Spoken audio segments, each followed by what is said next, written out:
New tonight, calls for change over how the state tracks dangerous parolees. This comes 24 hours after the CALL7 investigators uncovered critical questions with how our parole division tracked Evan Ebel, accused in the murder of Colorado's prison chief.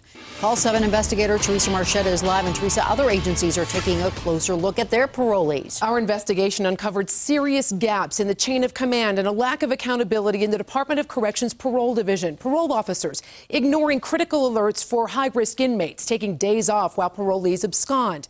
This has prosecutors questioning the sentences they ask for when going after criminals in the first place. He then had attacked his wife and nearly cut her throat, almost cut her hand off during that vicious attack while he was on parole. 18th Judicial District Attorney George Brauchler started reviewing cases looking for a pattern. Absconders committing new violent crimes while on parole, like Robert Todd, originally sentenced to 3 years for felony menacing. He served just 1 year, a third of his sentence, before going out on parole. Within 5 months, he misses curfew, goes off the grid, ultimately attacking the original victim with a knife in front of her children. They had called parole to express their concerns, in fact voice specific concerns that they felt that their lives were in danger, and yet 6-7 days later is when this actually occurred.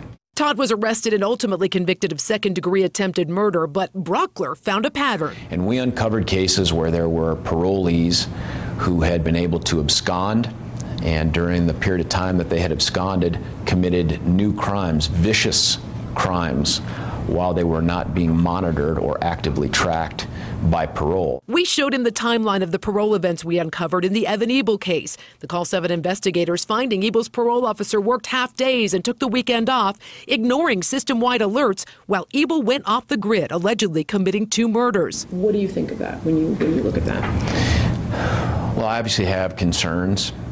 And I think that the state of Colorado probably has concerns too. We also showed Brauchler our interview with parole director Tim Hand, who created the special gang unit Ebel's parole officer is a part of, a unit whose sole purpose is to closely monitor high-risk parolees. In the absence of guidelines, requirements, or rules, then we're sort of left to, I guess, whatever leadership exists to help them to get them to do their jobs the best way possible. The CALL7 investigators also obtaining the Department of Corrections chain of command. It demonstrates exactly what Brauchler is talking about. Ebel's officer, with 2 backups and 5 levels of managers, still didn't act for almost a week. As a citizen, not as a district attorney, I find that wholly unsatisfying for many of these violent criminals who get back out on the streets. The bottom line is, if it were the brakes on your car that went out intermittently, you wouldn't ignore it and keep driving. You'd pull it over and have it taken to a shop to get fixed.